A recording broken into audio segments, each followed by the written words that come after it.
Hi, and welcome to the second lesson of this new series of ours that I call Slovenian Word Journeys,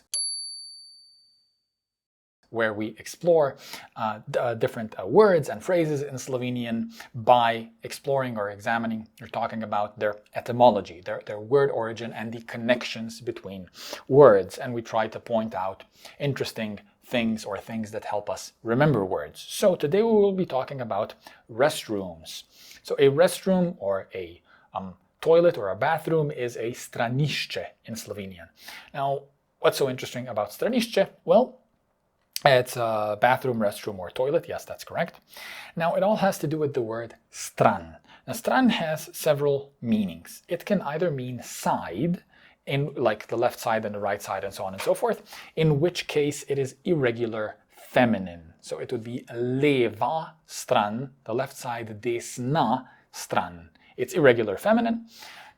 It can also mean page, and you can see the connection there. A book kind of has two sides, two pages.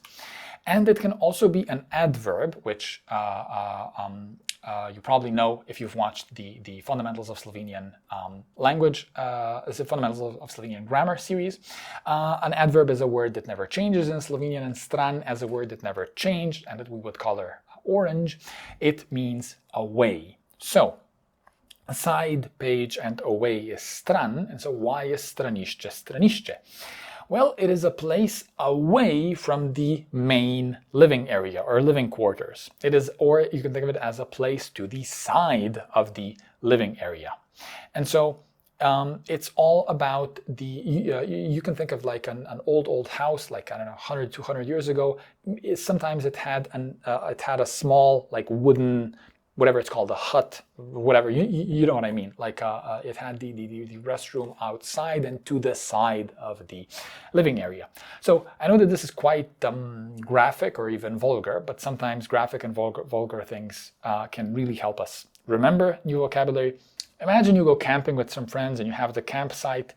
If you have to do number 1 or number 2, and if you're a somewhat reasonable or polite or just sane person, probably you won't do it right next to the tent or next to the campsite. Probably you will do it somewhere away, stran, or to the side of the camp. Both of those would be stran. So that is why a stranišče is a stranišče. Išče is just a suffix that helps us form neuter nouns. There are many neuter išče nouns. For example, parkirišče is parking lot. Now, išče kind of, if I had to explain the meaning, or if we had to find a common explanation for išče, it's kind of means area. It's kind of a neuter noun that means the area where one does something. So stranišče is kind of the area to the side. Parkirišče, or away from the main living area. Parkirišče is an area where one parks, and so on and so forth. So I hope this helps you remember all the different meanings of stran and helps you better remember stranišče. Thank you for watching, and see you in the next lesson of what did I call these? Slovenian word journeys. Take care.